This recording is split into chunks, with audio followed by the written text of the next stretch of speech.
우리 어떤 교회가 좋은 교회일까요? 하는 질문을 가지고 우리 3주 전부터 지난 2주간에는 우리 교회에 대해서 계속 알아봤습니다. 오늘도 계속해서 세 번째 시간이 되겠습니다. 우리 함께 추구하는 것, 함께 걸어가는 길에 대해서 시리즈로 말씀을 나누고 있습니다. 이제는 다 아셨죠? 어떤 교회가 좋은 교회일까요? 예, 이쯤 되면 이제 나와야 됩니다. 그렇죠? 하나님의 영광이 강력하게 드러나는 교회가 좋은 교회입니다. 이제 문제는 그 하나님의 영광을 어떻게 드러낼 것이냐 하는 것입니다. 그래서 지난주에는 우리 세 가지를 요한복음 말씀 17장 말씀, 예수 그리스도께서 가슴 속에서 불 끓듯이 열정적으로 간절히 원하시고 기도하셨던 그 내용, 그 기도의 내용이 다 이루어지면 좋은 교회일까요? 저는 아멘이고 아멘이라고 생각합니다. 아멘은 여러분 참고적으로 정말 그렇습니다 하는 얘기입니다. 그러니까 아멘은 많이 할수록 좋습니다. 그래서 성경 말씀에 우리가 아멘하여 하나님께 영광 돌려드리느니라 하는 것이, 그래서 아멘이 우리 하나님께 영광이 되는 것입니다. 왜 교회 오면 자꾸 아멘 아멘 그러나? 그래서 궁금한 분 계실 텐데, 나도 그렇게 생각합니다 하는 뜻으로 받아들이시고 많이 쓰시기 바랍니다. 하나님께 영광이 된다 말씀하시는 아멘하여 주께 영광 돌려드리느니라. 그러면 지난주에 우리 교회 안에서 하나님의 영광을 드러내기 위해서 세 가지를 하는 일이 있었는데요. 오늘 또 한번 퀴즈 시간 한번 할까요? 예, 우리 첫 번째는 한비전교회 좋은 교회, 확실히 영광이 있는 교회. 예배가 바로 서는 교회죠. 예배가 뜨거운 교회고 하나님과 관계가 바로 일어나서 하나님의 모든 찬란한 영광이 예배 가운데 드러나는 교회예요. 그런데 그 예배는 노래만 잘한다고 되는 것도 아니고, 설교만 잘한다고 되는 것도 아니고, 소리만 잘 지른다고 되는 것도 아니고, 뭐라고요? 하나님과 관계가 가장 잘 표현될 수 있어야 됩니다. 예배는 하나님과 관계입니다. 내가 하나님을 얼마나 사랑하냐, 사랑하는 것만큼 표현합니까, 안 합니까? 어떻게 해요? 소리질러 찬양함으로, 하나님께 열광함으로. 이건 티네이저들이 더 잘하는데, 그렇죠?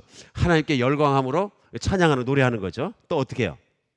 뜨거운 마음과 감사한 마음으로 예물을 드림으로, 또 기도함으로, 하나님 너무 감사해요. 관계가 잘 돼 있는 거죠. 또 우리가 말씀 속에서 진리 가운데 아멘하면 진리가 변화됨으로, 그렇죠? 그러니까 이런 예배가 살아있으면 좋은 교회입니다. 일부 예배 드리는데 나온 지 얼마 안 된 형제님이 앞자리 좀 앞에 나오신 분들이 좀 그래도 성령 많이 받으신 분들인가 봐.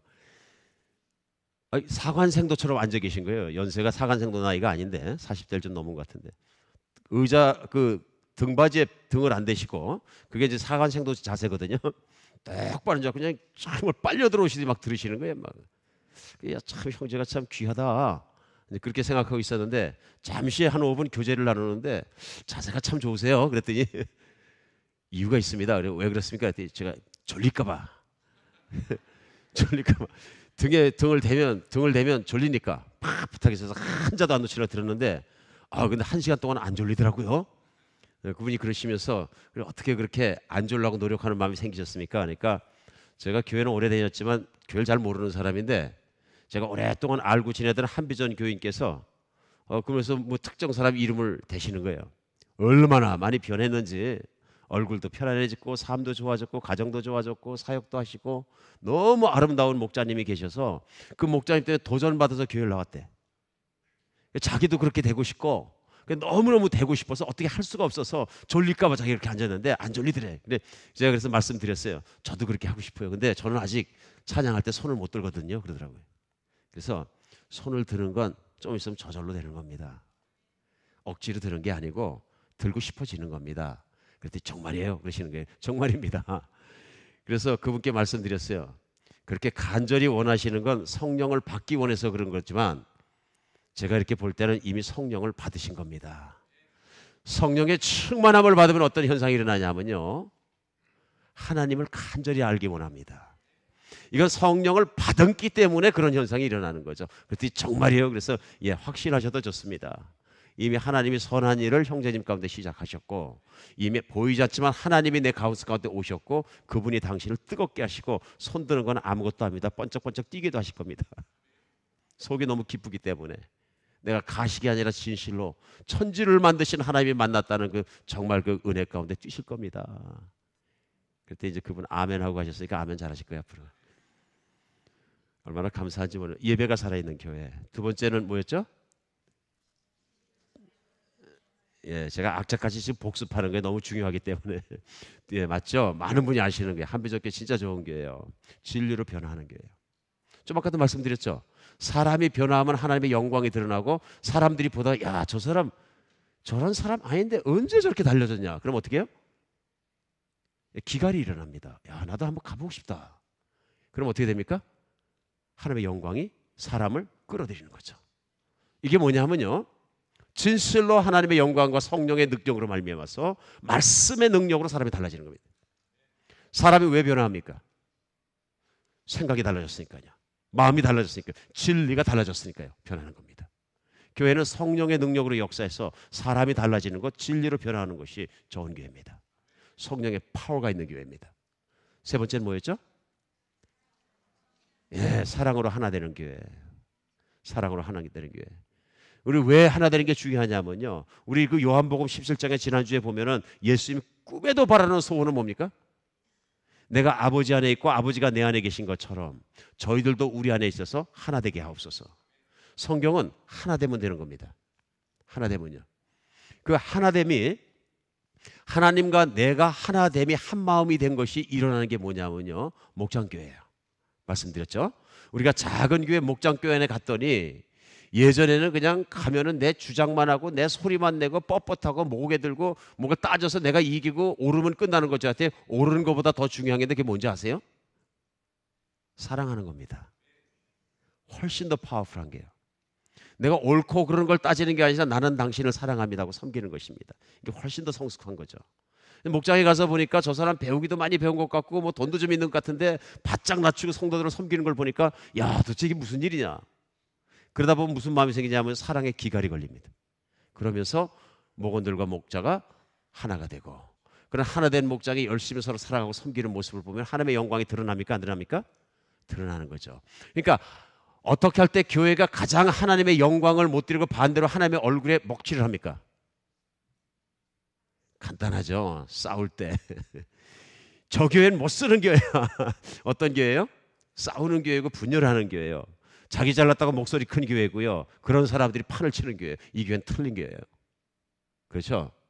힘든 교회예요. 그러면 예수 안 믿는 사람들이 영광이 됩니까? 하나님께? 아니면 이게 뭐 시험이 됩니까? 시험이 돼가지고 저희 교회도 최근에 오셨는데 교회를 그동안 왜 안 나가셨어요? 그러니까 교회가 막 싸워서 안 나갔대요. 한비전 교회, 싸움 없는 교회. 네벌 언성 높이는 교회. 정말로 그래서 서로가 사랑하고 사랑하는 그런 목장교회, 한비전교회 되었으면 좋겠습니다. 우리 교회 안에서 우리가 해야 되는 세 가지 아시겠죠? 그러기 위해서 우리가 훈련하고, 그러기 위해서 아이들 가르치고, 그러기 위해서 환경미화하고, 우리 꽃을 잘 오렌지먼트 해놓으셨는데 이쁘죠? 이거 왜 한 거예요? 이효세 목사 올라오니까 딱 좌우 놔가지고 멋있게 하려고? 저는 멋있게 안 했어요. 멋있는 꽃이 있으면 전 죽어요. 왜 한 거예요? 보기 좋게 하려고? 물론 보기 좋죠. 제일 중요한 건 이 꽃을 꼽으신 분이 하나님을 예배한 거예요. 월십이에요. 모든 게 월십이에요. 제가 이렇게 올라와 보면은 난 누구 그런지 모르지만 제 아이패드를 누가 깨끗하게 닦아 놓으셨어요. 예배 한번 끝나면. 이게 심각하게 침이 튀거든요, 여기. 그럼 누가 이 그 목사님 거지만 목사님 침 만지고 싶겠어요? 와가지고 다 닦아 놓는 분이 계신 거예요. 그렇죠? 이게 뭐예요? 절 위해서 하는 거예요? 물론 절 위해서지만 왜 하는 거예요? 하나님 예배예요, 이게. 나는 우리 목회자가 여기서 설교자가 말씀 전할 때 잘 보여서 깨끗하게 좋은 말씀 전하기 원합니다. 준비하는 거죠. 이게 다 예배예요. 이 모든 구석구석은 우리 모두의 예배입니다. 이런 모든 게 뭐냐면 우리가 그런 하나님의 말씀 가운데 가고 있는 거죠. 예배는 신앙생활은 이렇게 실제적이고 현실적인 일입니다. 이건 뭐 상상 속에 있는 일이 아니고요. 우리 하나가 되면 영광 받으시는 거고, 하나가 안 되면 하나님이 얼굴에 먹칠하는 거예요. 그러니까 내가 옳다고 막 소리 지르는 것만 중요한 게 아니고, 옳아서 영광을 올려드리는 것. 우리 예수님을 바로 믿는 사람들은 크게 뭐 교회 안에서 왕창 틀리고 왕창 맞고 그런 일이 별로 있습니까? 없습니까? 별로 없습니다. 이단 문제가 걸려서 서로 시비가 걸려서 신학적으로 싸움이 붙기 전에는 뭐 크게 그런 일 없습니다. 그리고 신학적인 문제야 강단에서 선포하는 교사가 있고 목사가 설교자가 선포하잖아요. 그리고 젖지가 있기 때문에 그런 문제가 없잖아요. 그럼 나머지는 뭐예요? 서로 사랑하면 되는데 현실적인 별거 아닌 문제들 가지고 뭐 교회 이렇게 하자 저렇게 하자, 피아노 이쪽에 놓자 저쪽에 놓자, 그거 갖고 싸우면 목사를 싸우고 그러면 안 되는 거죠. 이러면 교회가 덕이 안 되는 것입니다. 그래서 우리 교회 안에서 하는 모든 일은 하나님의 영광을 위해서 하는 것입니다. 내가 이 일을 함으로 영광을 돌리는지 하나님의 얼굴에 해가 되는지 한번 생각해 보고 늘 해야 된다, 그런 얘기입니다. 얼마나 중요합니까? 오늘은 한 발짝 더 나가겠습니다. 어디로 나가야 될까요? 교회 안에서 하는 거 다 했으니까 교회 밖으로 주차장으로 나가서, 제가 영상을 못 찍었는데 차를 타고 아틀란타 시내로 들어가겠습니다. 과연 좋은 교회는 교회 안에서 하는 일 말고 교회 밖에서는 무슨 일을 해야 되나 알아보겠습니다. 우리 예수님께서 우리를 향한 소원 중에서 우리가 교회 밖에서 좋은 일을 잘 하기를 간절히 원하십니다. 오늘도 하나님 말씀 안으로 들어가겠습니다. 말씀 안에서 진리로 변화받아야죠. 깨달음이 있어야죠. 그러므로 여러분 성경 펴셔서 요한복음 17장을 다시 여시겠습니다. 요한복음 17장, 우리 지금 3주째 하고 있는데요. 펴셔서 14절부터 16절까지 같이 보시겠습니다. 요한복음 17장 14절부터 16절까지입니다. 여러분 눈으로 따라 읽으시고 한번 깊이 생각해 보시기 바랍니다. 제가 읽겠습니다. 내가 아버지의 말씀을 그들에게 주었사오매 세상이 그들을 미워하였사오니 이는 내가 세상에 속하지 아니함과 같이 그들도 세상에 속하지 아니함으로 인함이니이다. 내가 비옵는 것은 그들을 세상에서 데려가기 위함이 아니요 오직 악에 빠지지 않게 보존하기 위함이니이다. 내가 세상에 속하지 아니함과 같이 그들도 세상에 속하지 아니하였사옵나이다. 아멘. 오늘 무슨 말씀이에요? 오늘 제자들을 위해서 예수님이 아버지께 기도하고 비는 것은, 소원은 세상이 나를 미워한 것처럼 내 제자들을, 나를 따르는 자들을 미워합니다. 그래서 왜냐하면 그들은 내가 세상에 속하지 않은 것처럼 그들도 세상에 소속된 자들이 아닙니다. 그렇기 때문에 내가 이들을 세상에서 데려가기 위한 것이 아니고 이 세상에 남겨두려고 합니다. 그러니까 아버지께서 이들을 악한 일을 하지 않고 악한 생각하지 않도록 지켜주시옵소서. 그럼 무슨 얘기냐면요, 이 세상이 무슨 뜻일까요? 여기서 이때 예수님이 말씀하신 세상은 창조자 하나님의 뜻을 반대로 어기면서 그 하나님께 저항하고 하나님께 반대되는 일을 하는 사단과 마귀라는 존재, 예수님의 원수된 존재와 그 존재를 따르고 있는 사람들을 얘기합니다. 그러니까 쉽게 얘기하면 어떤 부류들이냐면요, 하나님을 믿지 않고 예수님을 따르지 않고 이 세상에서 자기 마음대로 사는 모든 사람들, 자기 내키는 대로 사는 사람들을 성경에서는 세상에 속한 사람들이다, 이렇게 얘기합니다. 그러니까 둘 중에 하나입니다. 이 세상에 두 종류의 사람이 있는데요, 하나는 예수님께 속한 사람이고요, 다른 한 가지는 세상에 속한 사람입니다. 그래서 세상에 속한 사람들은, 세상에 사는 사단이라는 존재는 예수 믿는 사람들을 미워한다, 이런 얘기입니다. 그냥 싫어하는 게 아니라 미워한다. 요즘 한국에서 인터넷에서 뭘 보다가 기독교 단체에서 뭘 했다 그러면은 그냥 그 사이트에 들어와서 글 달아놓은 거 보면은 귀신이 바글바글하게 붙었어요. 자기들이 그렇게 분노를 안 해도 되는데 막 말도 못하게 분노해. 막 그래 수천 명이 들어와가지고 막 폭탄 터뜨리는 거예요, 완전히. 그 왜 그러냐면요, 세상 싫어합니다. 세상이 미워합니다. 그리고 오늘 예수님께서 뭘 기도하시냐면요, 나의 제자들은 세상에 속하지 아니었기 때문에 아버지께서 이를 지켜주시옵소서 기도합니다. 그러니까 우리 이 세상 살아가면서 우리가 알아야 되는 굉장히 중요한 사실은 뭐냐면요, 내가 세상으로부터 하나님의 것으로 부름받았다는 얘기입니다. 인간이 세상에 태어나서 창조자의 것으로 부름받았다는, 콜링 받았다는 그거 하나가 얼마나 감사한 일이 모릅니다. 교회가 뭐라 그랬어요? 지난번에 설명드렸어요. 영어로요, 그 church죠. 원어로는요, ecclesia. 그 ecclesia는 두 단어의 합성어인데 out of, 그 다음에 다른 단어 속에서, 그러니까 무엇으로부터 부름받았다는 얘기입니다. 그러니까 교회란 얘기는 세상으로부터 예수님의 것으로 부름받은 사람들의 공동체다, 그런 얘기. 그러니까 교회는 세상과 구별되는 것입니다. 제일 먼저 우리가 알아야 되는 것은 세상과 구별돼서 하나님의 자녀가 되었기 때문에 하나님의 자녀다운 삶을 살고 또한 하나님을 이렇게 예배하는 것, 그것이 교회 안에서 하는 일입니다. 이제 교회 안에만 있으라고 해서 문제가 없는데 예수님은 우리를 교회 밖으로 보내셨습니다. 밖으로 보내신 게 여러분 요한복음 17장 다시 보시면 밑으로 내려가시면 23절 한번 다시 보시기 바랍니다. 우리 같이 한번 읽어볼까요? 23절 17장 시작.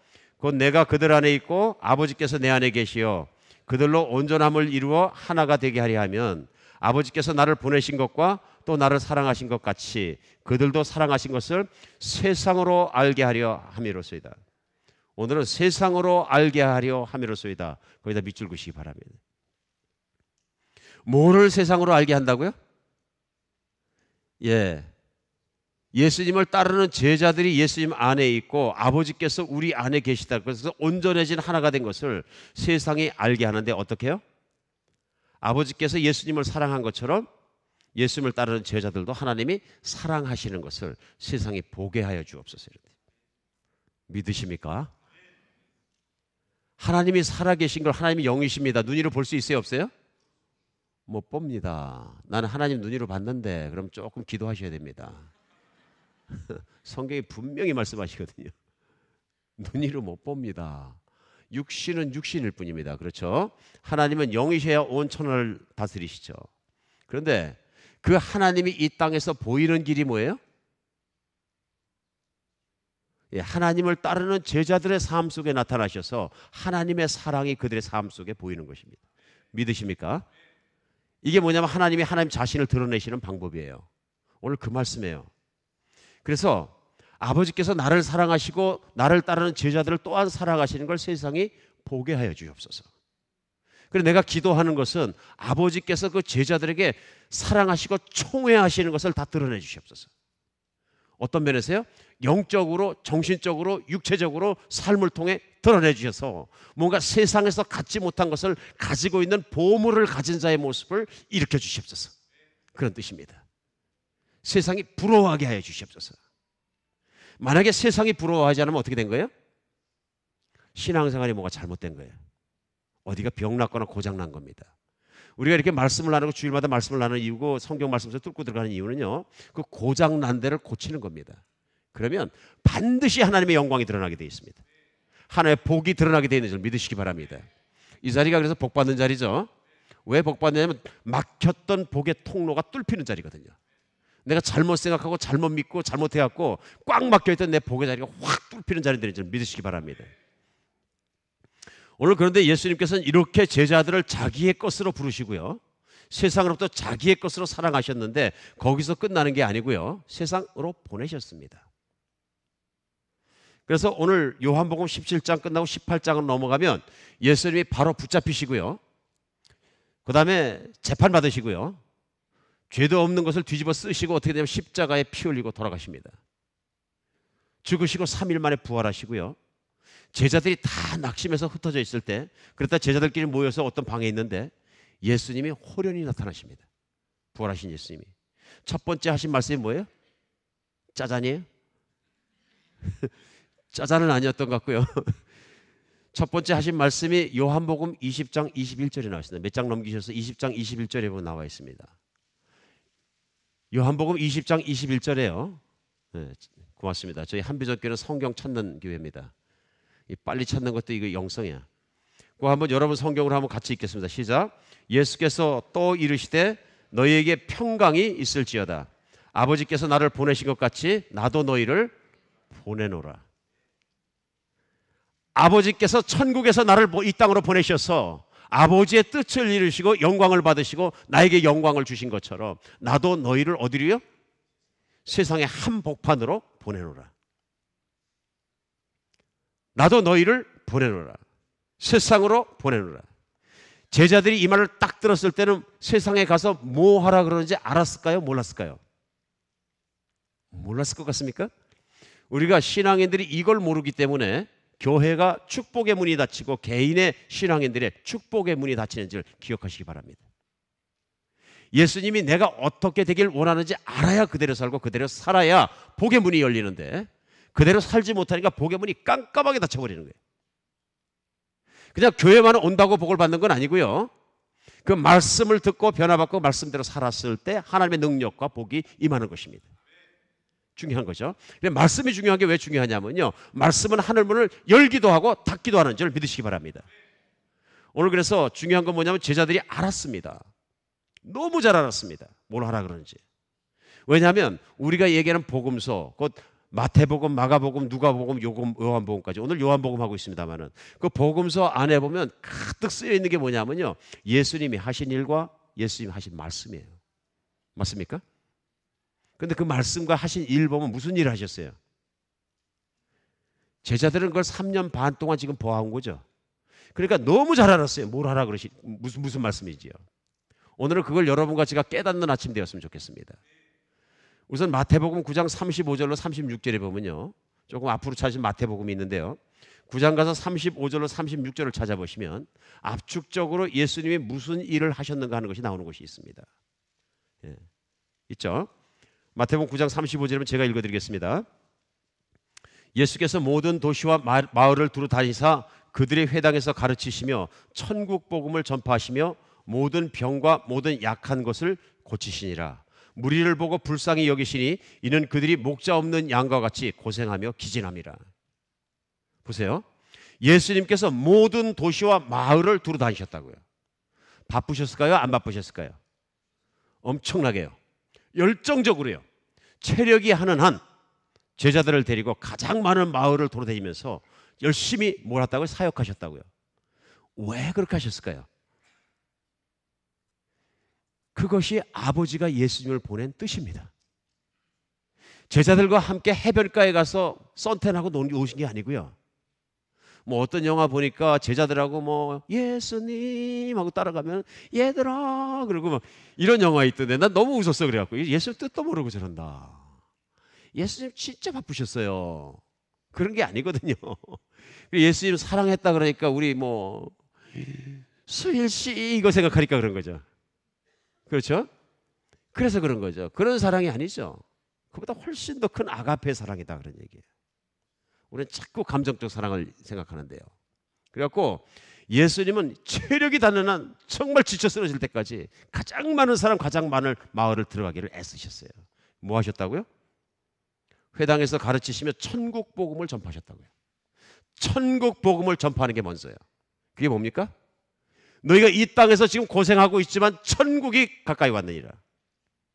하나님을 믿어서 그 천국에 들어가면 이 땅의 고생이 헐 것이 아니니라. 그거 도와주신 거죠. 그리고요, 사람들에게 모든 병과 약한 것을 고쳐주시고 무리를 보고 불쌍히 여기시고 그들을 돌봐주셨다는 얘기예요. 이게 제자들이 본 일이에요. 제자들이 본 일이에요. 그러니까 예수님 뭐 하셨다는 얘기예요? 세상에 희망이 없는 사람들에게 천국을 알게 하신 게 첫 번째 일이에요. 왜 희망이 없느냐 하면요, 그 당시 그 유대 사람들은 얼마나 희망이 없었느냐 하면은 나라의 주권을 잃어버렸죠. 한국의 일제강점기하고 똑같습니다. 로마 사람들이 완전히 붙잡고 있었어요. 로마 사람들이 붙잡고 있으니까 세금을 어마어마하게 착취해 갔어요. 그렇죠?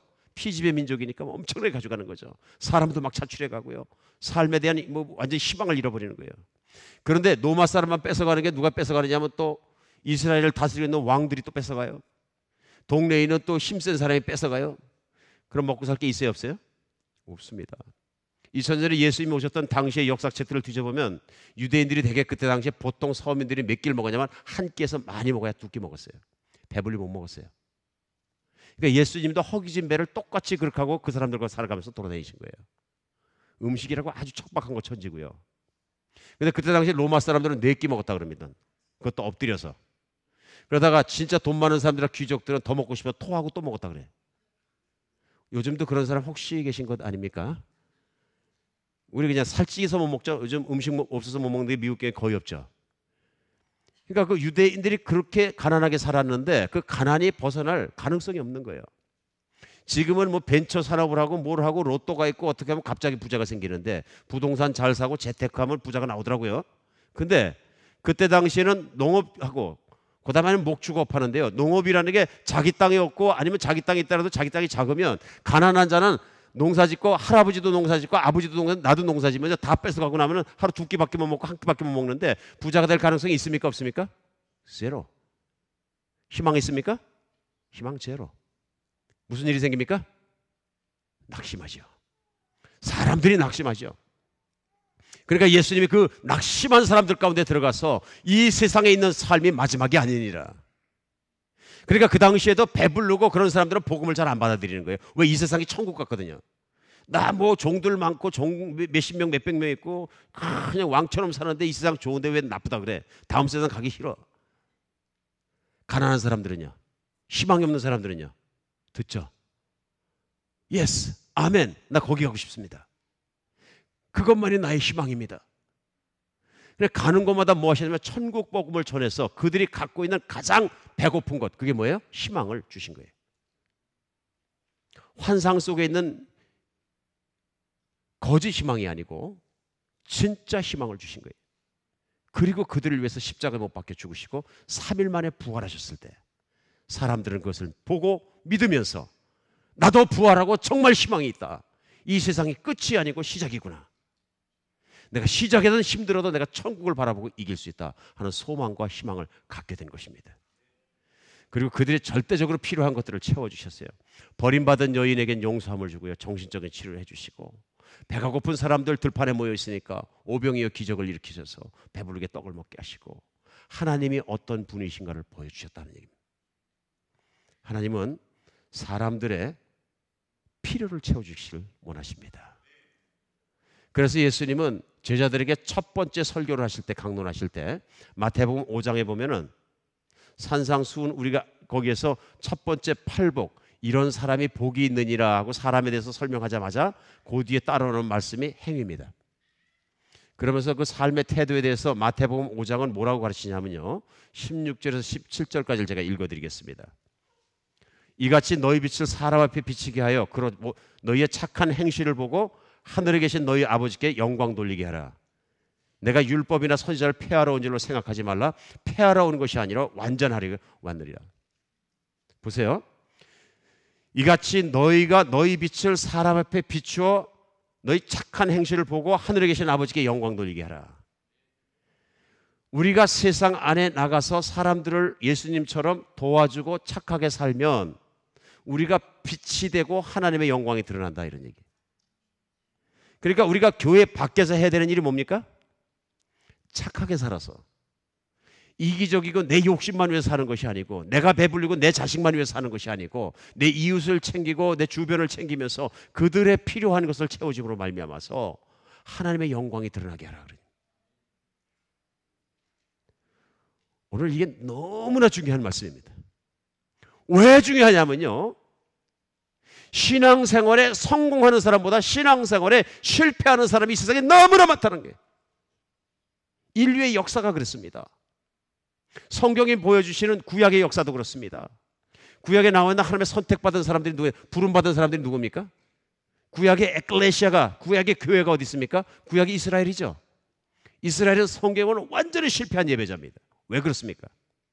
우리 지난주에 이스라엘은 예배에 실패했다 그랬어요. 왜요? 예배는 하나님께 형식을 갖춰드리는 게 아니고요, 하나님께 모양을 갖춰드리는 게 아니고요, 숫자만 많이 모여서 노래만 잘 부른다고 예배가 아니고요, 뭐예요? 관계라 그랬죠. 진심으로 하나님을 얼마나 사랑하는 것을 내 진심을 드러내냐는 것입니다. 진실성에서, 진정성에서 실패했습니다. 껍데기 예배예요. 금식도 껍데기 금식, 드리는 것, 예물도 껍데기, 다 껍데기예요. 마음의 중심은 하나님을 사랑하지 않는 거예요. 이 백성이 나를 열심히 부르긴 해도 마음속에 진짜 사랑이 없는 것을 내가 안다. 나를 사랑하지 않는다. 예배는 관계입니다. 두 번째 실패한 게 있어요. 이스라엘 사람들은 철저하게 하나님 말씀을 따라 교회 밖에서 살아가는 것에 실패했습니다. 그것이 말로만 그런 게 아니라 하나님이 답답하니까 선지자를 보내셔서 이스라엘 백성들에게 말씀을 선포하셨는데요, 이사야서 1장을 열자마자 나옵니다. 여러분 성경의 구약의 이사야서 1장을 펴시면 11절을 한번 찾아보시기 바랍니다. 이사야서 1장 11절에요.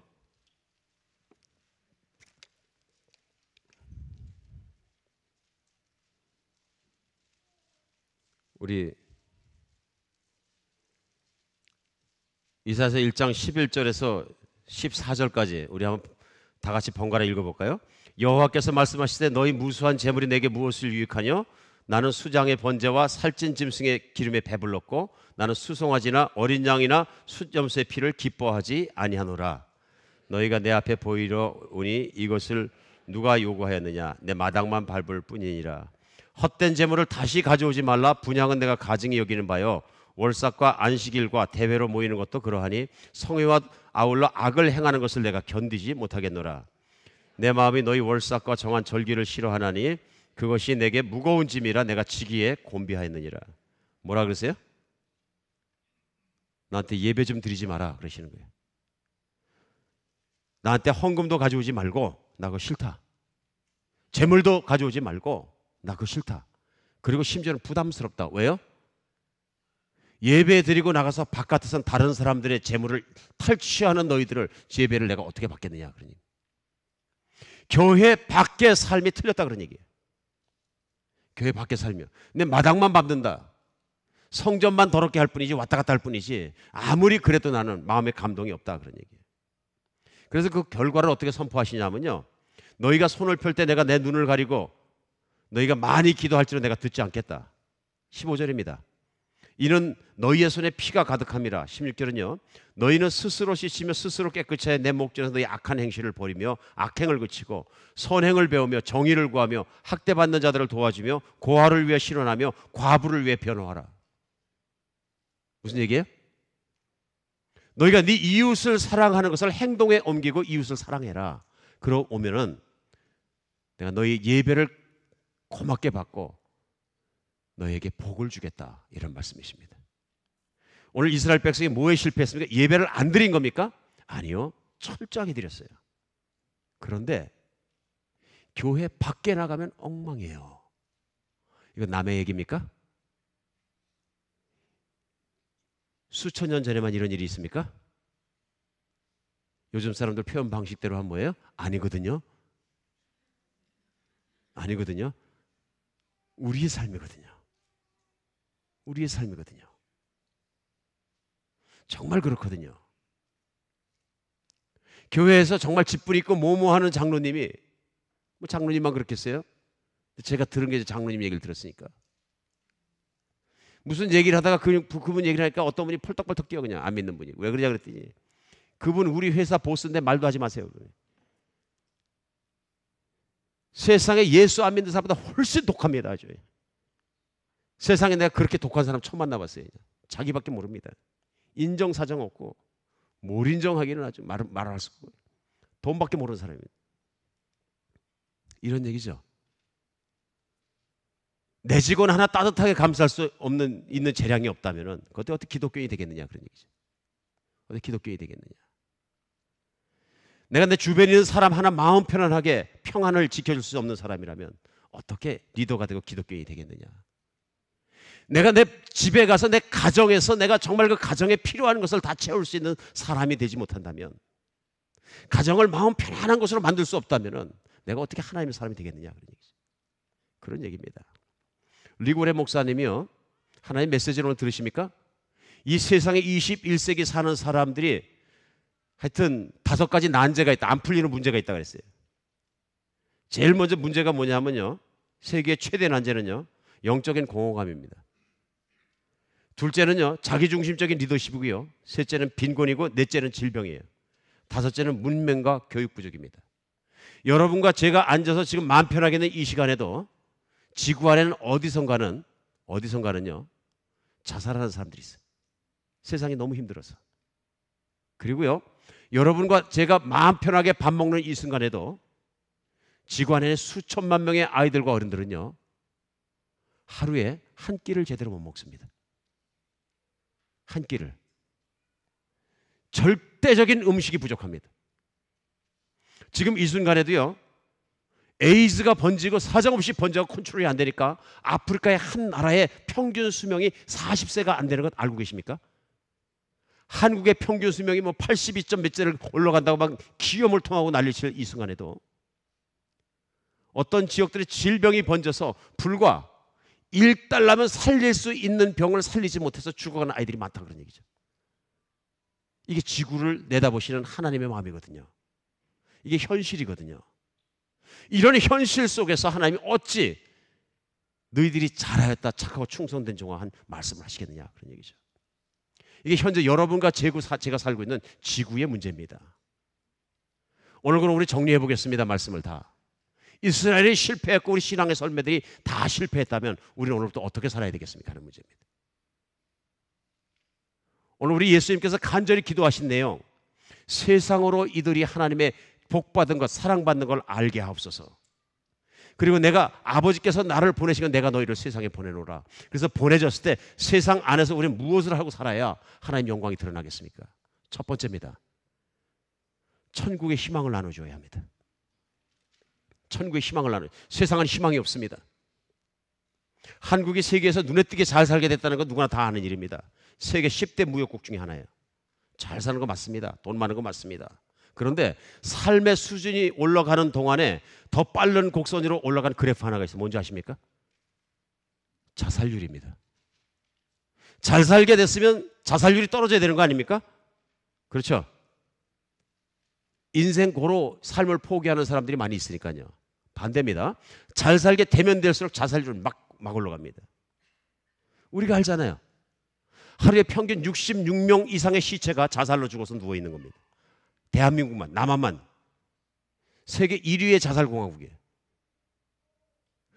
대통령도 자살하고 재벌도 자살하고 유명 인기인도 자살하고 선생님도 자살하고 학생도 자살하고 초등학생도 자살하고 무서운 나라가 됐어요. 많이 가졌으면 좋아야 될 텐데 왜 그렇게 할까요? 정신적 방황이 시작된 겁니다. 영적 방황을 하는 겁니다. 가졌다고 해결되지 않는 문제가 있다는 얘기예요. 성취했다고 해결되지 않는 문제가 분명히 있다는 얘기입니다. 그럼에도 불구하고 어떤 사람 난 그래도 그거 대통령 돼봤으면 좋겠어. 나 탤런트 한번 해봤으면 좋겠어. 돈 벌어봤으면 좋겠어. 재벌 돼봤으면 좋겠어. 거기 헐떡거리는 사람이 얼마나 많습니까? 이게 행복한 인생입니까? 아닙니다. 아닙니다. 이렇게 세상에 막 정신없이 살아가니까 요즘 한국에서 무슨 일이 나냐면요. 요즘 한국의 최고 관심거리가 뭡니까? 내년에 국회의원 총선이 있고 아마 대통령을 새 뽑는 모양이에요. 그러니까 정치에 초미의 관심이 있습니다. 저는 개인적으로 말씀 자주 드리는 대로 정치에 별 관심이 없습니다. 뉴스는 관심이 있습니다. 그러니까 또 나온 조국의 뉴스니까 제가 인터넷에 한 번씩 설치합니다. 그래 보면 요즘에 뜨는 사람이 한 사람 있어요. 그렇죠? 안철수 교수라는 분이 막 뜨는 게 아니라 막 방방 뜨시더라고요. 그래서 궁금해졌어요. 누군가 따르는 사람이 있으니까 그냥 일개 교수인데 정치인도 아닌데 정치가를 막 변화시켜버려요.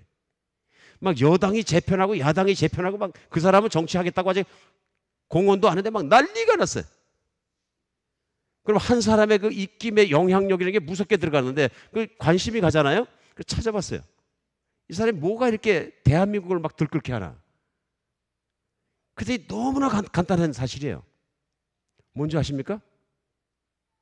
그 사람 안에 있는 인생을 잘 살아보려고 하는 몸부림이에요. 그래가지고 그분이 젊은이들에게 막강한 인기를 누리고 막 올라왔는데 그분이 그 청년들과 그 한 강연을 갖다가 제가 쭉 뒤져보니까 그분의 인생관이 나와요. 사생관이요. 그분이 왜 인생을 무엇을 위해 사느냐 하면요. 삶의 흔적을 남기는 것을 위해 산다 이렇게 얘기해요. 나는 한 번 왔다 가는 인생인데 그 다음은 어디로 가는지 모르지만 기왕 살 거면 뭔가 세상에 흔적을 남기고 가고 싶다. 근데 그 흔적이 세상을 좋게 변화시키는 거면 좋겠다. 세상을 바로 변화시키기 위해서 내가 존재했다는 의미를 거기서 찾고 싶은 거예요. 그래 이분이 뭐라 그러냐면요. 저는 안철수 씨 파가 아닙니다. 아시죠? 오해 없으시기 바랍니다.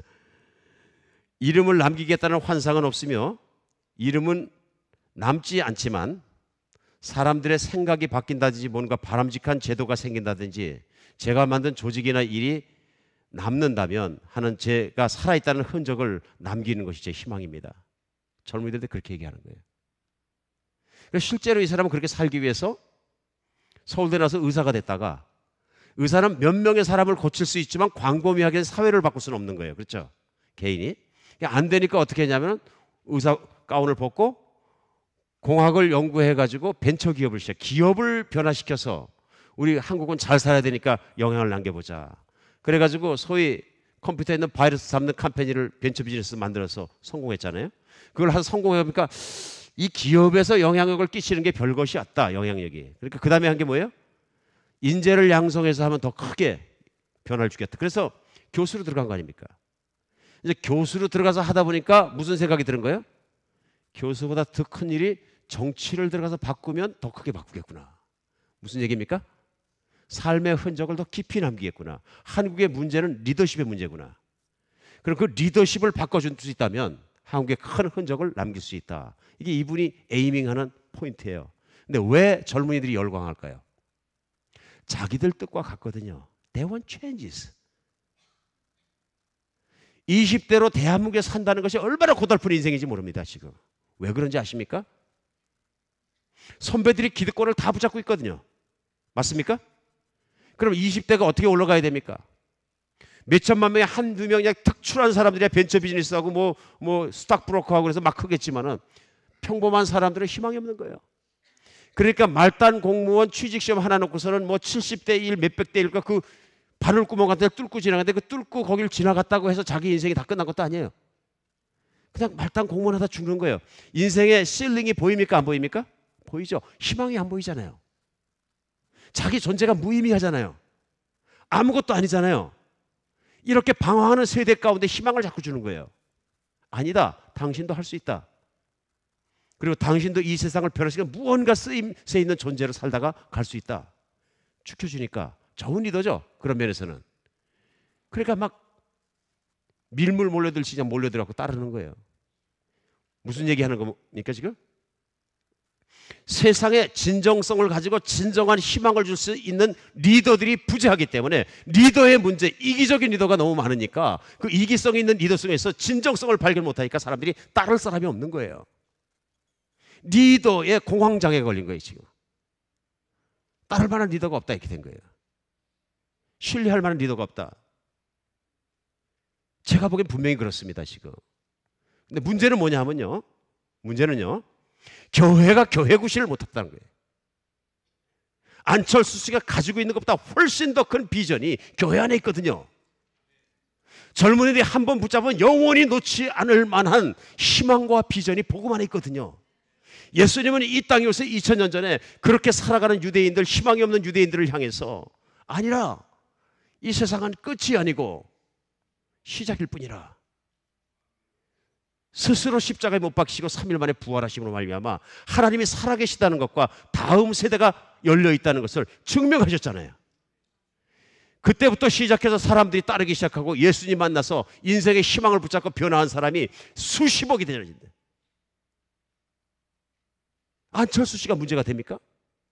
교회가 교회 구실을 못하니까 세상에 희망을 주지 못하는 거예요. 살기 힘든 젊은 세대에게 희망을 주지 못하니까 그들이 교회를 마구 짓밟고 욕하는 거예요. 한국교회가 세상 안에서 예수님 말씀대로 착한 일을 하고 젊은들에게 희망을 주고 많은 교회를 세우고 그처럼 학교를 세우고 많은 병원을 일으키고 사람들을 도와주고 섬김 속으로 막 뚫고 들어갔다면 지금 이런 모습 안 됩니다. 그러니까 젊은이들이 볼 때 보니까 교회는 자기 건물 짓기 바쁘고 자기 거에 투자하기 바쁘고 자기 잘난 척하기 바쁘지 사회에다 기여하는 건 별로 미미해 보이더라 그런 얘기예요. 뭔가 세상을 바꾸지 못하더라 그런 얘기. 교회가 교회 본질을 잃어가고 있더라 그런 얘기. 교회가 이기적으로 바뀌고 있더라 하는 얘기죠. 자기들끼리만 모여서 놀더라 하는 얘기입니다. 오늘 세상에서 예수님 만나면서 못해서 방황하고 고민하는 인생들에게 우리는 메시지가 되어야 됩니다. 나의 변화된 인생, 예수 만나서 달라진 인생, 다음 세계를 소유한 자의 삶의 인생을 보여줘야 합니다. 오늘 하나님 우리를 아틀란타로 보내셨습니다. 여러분과 제가 살고 있는 아틀란타는 굉장히 중요한 곳입니다. 여러분과 제가 알고 있는 것처럼 10만의 한인들이 여기 들어와 살고 있습니다. 그 중에서 절대 다수는 아직 천국을 모릅니다. 교회를 다니는 사람조차도 예수님을 깊이 믿지 않고 천국을 모릅니다. 무슨 얘기냐 하면요, 희망을 잃어버리고 살고 있기 때문에 절망적으로 산다는 얘기예요. 여러분 돈 잘 쓰는 것도 절망적으로 쓰는 겁니다. 어차피 이렇게 해도 갚부될 거 아니고 그냥 버는 대로 차 사고 뭐 그냥 골프 치고 팍팍 써버려요. 안 되면 크레딧 카드 팍팍 긁어버려요. 그냥. 이게 절망적인 거예요. 이거 희망이 없어서 이런 게 생기는 거예요. 배포가 커서 그런 게 아니고요. 그죠? 우리의 이웃들이 하나님 만나지 못하니까 절망적인 삶을 살아갈 때 그들에게 하나님의 나라를 가르쳐주고 이끌어주고 사랑하고 세워줄 수 있는 사람은 여러분과 저밖에 없습니다. 교회는 세상의 마지막 희망입니다. 교회는 세상의 힘입니다. 교회는 세상이 느낄 수 있는 사랑인 거예요. 그러니까 우리 한비전교회는 그 한인들 가운데 나가서 정말 그들을 섬기고 예수님의 복음을 전하고 그들의 필요를 채워주는 역할을 누가 하는 겁니까? 교회가. 교회 중에서 목장이 나가서 그것을 하는 것입니다. 옛날에는 우리 교회로 오라 그러니까 안 왔는데, 목장은 예수님 말씀대로 세상의 한복판으로 나간 예수님의 교회입니다. 가정교회죠. 이제는 예수님의 말씀대로 세상의 한복판에 나가서 그 사람들을 만나서 우리 같이 전도하고, 우리 가정에서 정말로 같이 밥 먹으면서 그들이 힘든 일을 위해서 같이 기도해주고, 그들이 모르는 진리를 가르쳐 주기도 하고, 그리고 그들을 정말로 말없이 경제적으로 도와줄 땐 도와주고, 같이 세상을 얻고 나가는 사랑의 공동체가 바로 목장인 것입니다. 목장은 교회 키우려고 만드는 것 절대로 아닙니다. 한비전교회 이퀄 목장입니다. 저는 여기 목숨 걸었습니다. 정말입니다. 누군가 왜 목장을 하냐 그러면 저희 교회는 목장 없으면 저희 교회 없습니다. 어떤 목사님께서 깜짝 놀라시는 거예요. 목장을 이렇게 악착같이 하십니까? 그래서 예, 저는 여기 걸었습니다. 여기 걸었습니다. 예수님 말씀대로 제자가 일어나는 거고 제자가 끌어가는 교회가 우리 가정교회가 목장교회입니다. 우리 교회 헌법과 규정도 다 그런 길로 가는 거예요. 헌법과 규정이라는 우리가 거기다 몸을 맞추는 것이 아니고 우리가 성경의 본질을 가지고 세상에 나가서 일하고 할 때 헌법과 규정이 뒤를 받쳐주는 거죠. 맞습니까? 어떤 프레임에다 우리 몸을 맞추는 것이 아니고 하나님의 콜링대로 살아가면서 교회 모양을 그려주는 것이 헌법과 규정이 되는 것이죠. 율법자들 같은 사람들이 많이 들어와 있으면 그거 갖고 그 싸움하느라고 하루 종일 싸워요. 몇 년 싸워요. 멱살 잡고 싸워요. 답답한 일이죠. 중요한 건 본질과 사명인 것입니다. 우리 목장교회를 일으키는 여러분과 제가 되었으면 좋겠습니다. 미국에서 귀넷 카운티 같이 소위 그 데모그래픽 그 뭡니까 한국말로 그 인종들이 빨리 변하는 곳이 없습니다. 귀넷 카운티 무섭게 변합니다. 지금 I-85 타고 때 Exit 104 나가서 그 프레젠트 힐 로드 같은데 은행에 들어가 보면요, 전 세계 인종이 다 들어오세요. 특별히 아시아에서 온 사람들 무지무지하게 많습니다.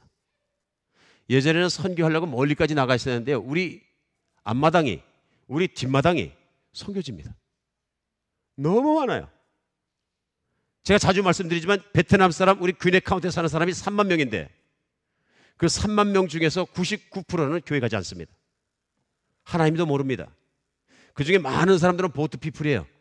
베트남에 함락할 때 목숨 걸고 태평양으로 뛰어들어가지고 겨우 구명돼가지고 미국 들어 사는 사람들이에요. 그리고 그 1세대, 이민 1세대 우리가 겪고 있는 것처럼 희망이 없다고 생각합니다. 자식이 희망이지만 자식이 깽이 돼버리고 막 그런 무슨 희망이 있어요. 우리가 이 땅속에 뛰어들어가서 그들을 섬겨야 되는 줄 믿으시기 바랍니다.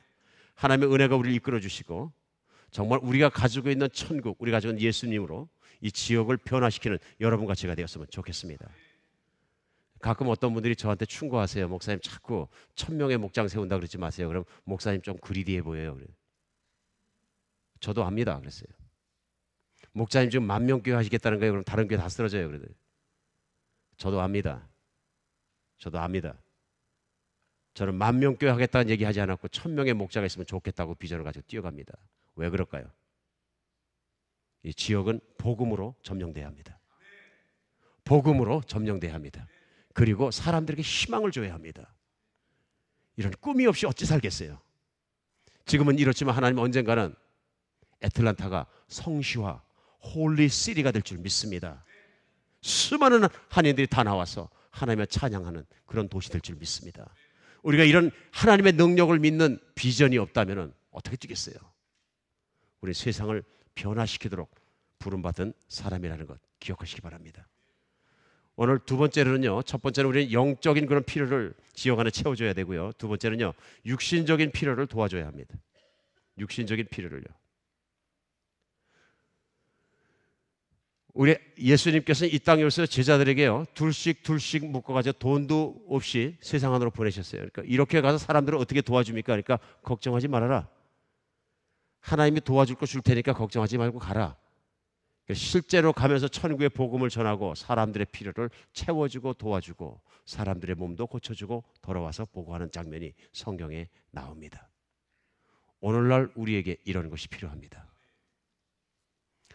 나와 내 가정이 존재하는 것은 나만 먹고 살기 위한 것이 아니고 하나님 보내신 이 지역에서 다른 사람을 섬기도록 살겠습니다. 마음만 먹으셔도 나머지는요 내가 채우는 것이 아니고 하나님이 끌어가는 줄 믿으시기 바랍니다. 이게 예수님 그 기도예요. 아버지께서 나를 사랑하신 것처럼 이들도 사랑한 것을 세상으로 알게 하여 주옵소서. 하나님 뜻대로 살겠다고 나가는데 또 그렇게 실제로 살아가는데 하나님이 채우지 않으시겠습니까? 하나님 나를 먼저 채우셔서 그럼 내가 도와주리다. 이거는 안 채워지는 얘기입니다. 항상 하나님이 먼저고 말씀이 먼저고요. 하나님 말씀에 대한 순종이 먼저고요. 그 다음에 채워주시면 따르는 것입니다. 하나님이 먼저 채우시고 나눠라. 그러면 하나님께서 돈으로 우리를 갖다가 어떻게 하는 거예요? 뇌물 주는 것밖에 더 됩니까? 성경 어디를 봐도 하나님은 그런 째째한 하나님이 아니십니다. 내가 나를 따라라. 그럼 내가 살아있는 걸 내 삶을 통해서 증명해 주겠다. 항상 하나님 말씀을 앞세우는 여러분과 제가 되었으면 좋겠습니다. 하나님 전 지금 돈을 많이 못 벌어서 못해요. 하나님 받은 재능이 없어서 못해요. 전 말투가 영 그래서 복음 못 전해요. 저는 뭐 목장 나가는 것도 직장이 너무 바빠서 못 나가요. 일단은 내가 목장 나가는 걸 순종하는 것 먼저 했을 때 하나님이 내 직장의 삶도 바꿔주는 줄 믿으시기 바랍니다. 항상 우리가 거꾸로 살기 때문에 하나님의 복을 받아 누리지 못합니다. 제가 텍사스 있을 때 그 텍사스 포월스 큰 도시 가운데 있는 카운티가 알링턴이라는 카운티가 하나 있는데 거기가 양쪽 도시의 변두리이기 때문에 갓 이민 온 남미분들, 스페니쉬들하고 흑인들이 많이 삽니다. 그러다 보니까 자동적으로 아시죠? 못 삽니다. 경제적으로. 아주 못 삽니다. 근데 그 주변에 있는 미국 침례교회를 다니는 한 60세 넘으신 자매님이 그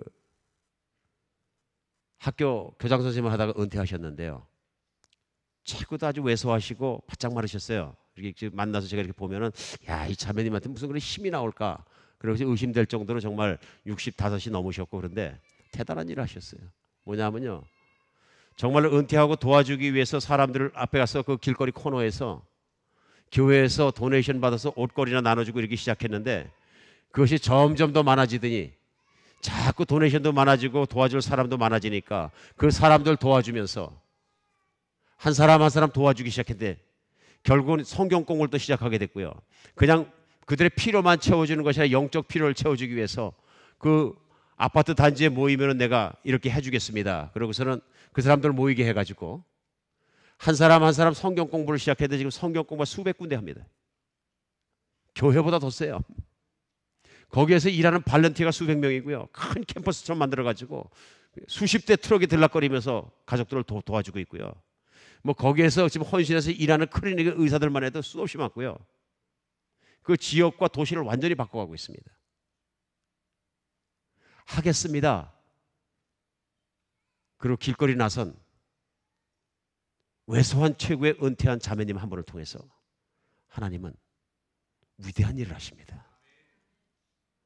제가 그래 거기 가서 견학하기 위해서 갔다가 포옹을 해주시는데 참 따뜻하더라고요. 꼭 안고 참 대단하십니다. 그랬더니 하나님이 하시지 제가 하나요. 하나님이 하시지. 하루 수백 명의 홈리스나 주변에 사는 가난한 사람들이 와서 다 물어봅니다. 오늘 이 순서대로. 무엇이 필요하십니까? 어떻게 도와드릴까요? 예수는 믿으시나요? 그래가지고 영적 필요부터 하나하나 채워줍니다. 그다음 그들이 필요한 성경 공부도 시켜주면서 교사들을 계속 공급해주고 그 동네마다 서브디비전마다 공부할 수 있도록 딱 만들어주고 얼마나 감사한 일입니까? 우리 한뷰전교회 이렇게 사역하는 우리 한뷰전교회 교회들이 가득 일어날 줄 믿습니다. 저는 하나님의 그런 때를 고대합니다. 하나님 반드시 하실 줄 믿습니다. 우리가 이 세상 살아가면서 흔적만 남겨도 좋은 거라고 그 리더를 막 따르는데 흔적 정도가 아니라 예수 그리스도의 또렷한 모습을 남기고 세상을 떠야 하지 않겠습니까? 우리가 그렇게 실행하는 여러분과 제가 되었으면 좋겠습니다. 한비전교회 커진다고 부흥하는 것만이 아니고 실제로 주님 말씀대로 나갔을 때 이 지역을 변화시킬 줄은 믿습니다. 기도하겠습니다. 예, 하나님 정말 저희가 예수님의 제자 되게 하여 주시옵소서. 제가 예수님과 함께 죽고 예수님과 함께 살았으므로 이 지역을 섬길 때도 예수님의 뜻대로 섬기게 하여 주시옵소서. 교회 안에서 교회 밖에서 철저하게 주님 따르게 도와주시고, 그래서 저희가 이 10년 내로 주님 이 지역이 변하는 것을 분명히 볼 수 있도록 도와주시옵소서.